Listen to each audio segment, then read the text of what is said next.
Hello there, I'm Jason. Welcome to day 22. And so let's see here. So last night I went to my first kind of industry event for this new job. It was cool. I got to meet a distiller, and I really go deep into like the nerdy questions that I have for people like them about how they make their products. And so that was really cool. That's going to be very helpful, especially when I'm programming menus at scale.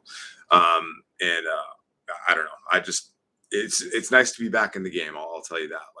It was a little difficult and awkward to be around so many people and talk so much because I don't really do that very often. I don't have much of a social life, but it was interesting to do small talk and that whole thing. Later on in the evening, we discussed a little thing in passing.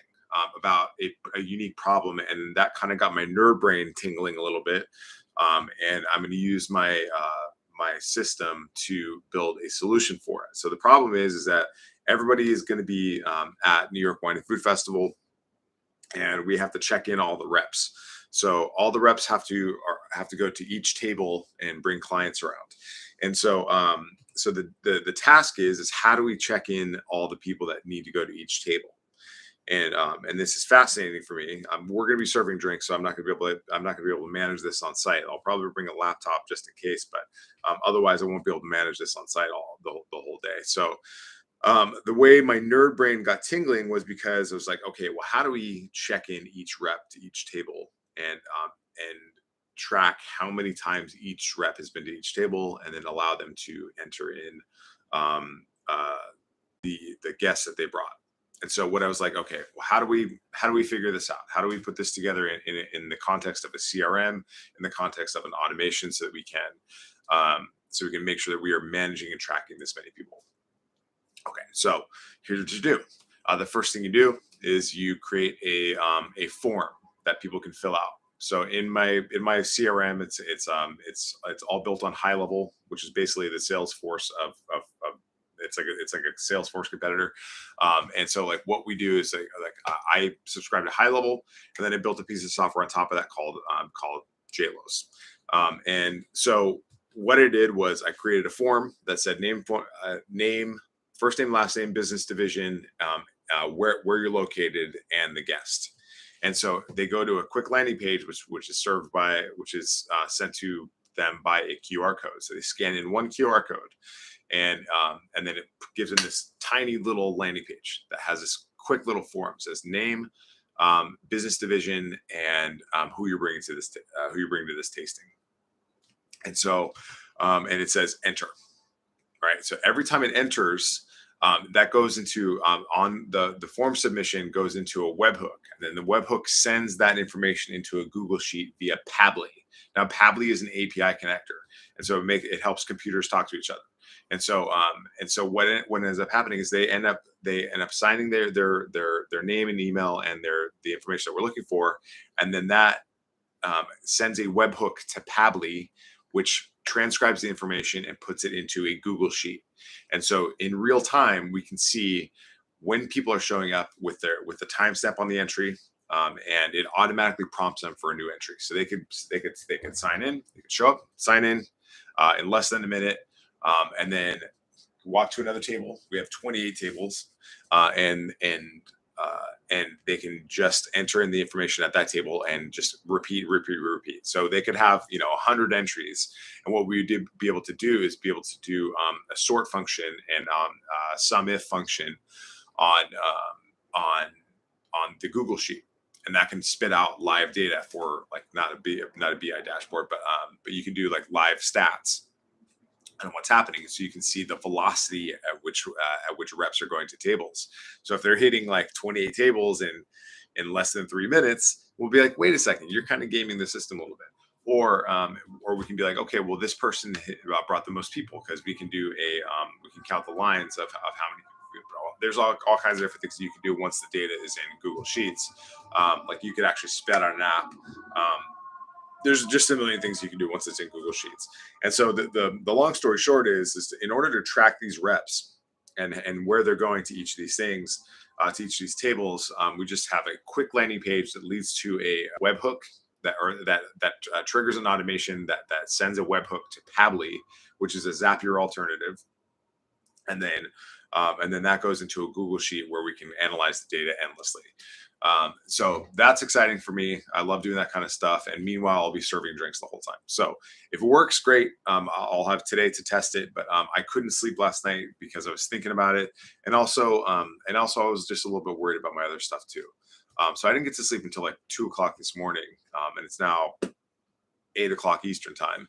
And so hopefully I will have the energy and the bandwidth to get all the stuff done that I need to get done, because I try not to do anything that's not company related between 9 and 5. And so this is when I communicate with my VAs and say, hey guys, what's up with this account? What's up with this account? And that's why I have that exhaustive checklist of things for them to do, which kind of keeps it on getting built.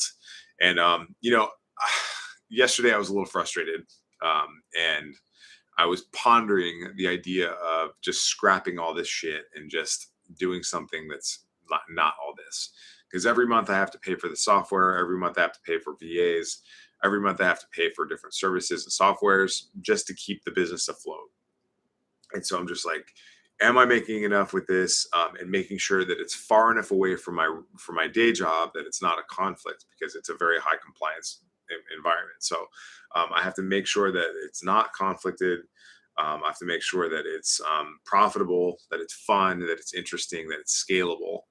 And so like that's kind of where my head was at yesterday. And again, on day 2, without getting really a lot of sleep, which is the number one thing that is probably, if you care anything about your health, you probably focus on your sleep as much as possible.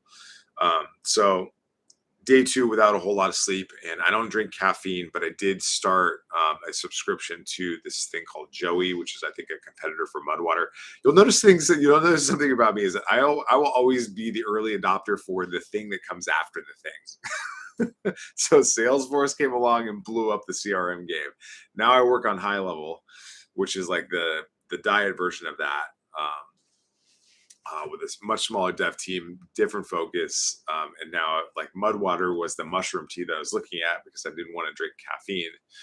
And so now I'm a Joey subscriber, as well as a Athletic Green subscriber, and I make a banana peanut butter shake every day.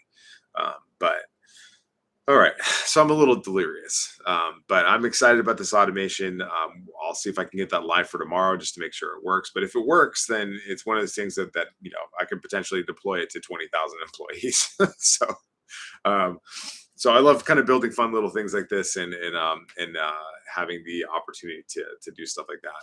Additionally, I will be writing a lot of recipes for cocktails, which is also very exciting, because I haven't been doing that in a long time. And quite frankly, when I was a bartender, I wasn't massively creative anyways. But this will give me an opportunity with what I did know about myself when I was a bartender is that I was massively creative within parameters. So if you were just like, hey, Jason, write me a recipe, write a menu, I would have to break it down and put boundaries on it. I would have to put bumpers on it, because if you're just like, okay, well, Jason, we need 9 recipes or 12 recipes for this Mediterranean restaurant. I'd be like, oh, okay.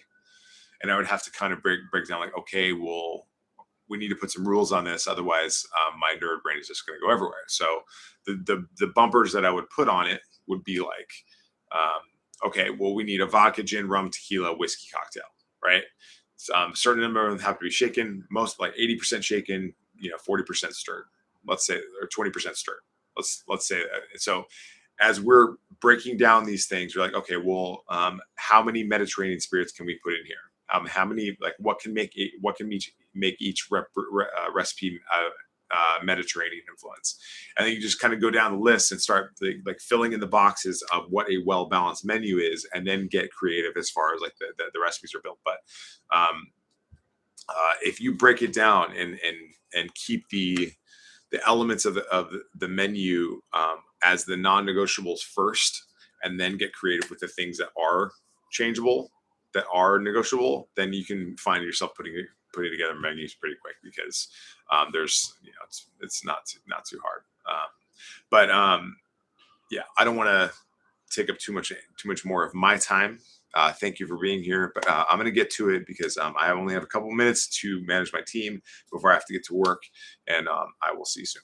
Thanks. Bye.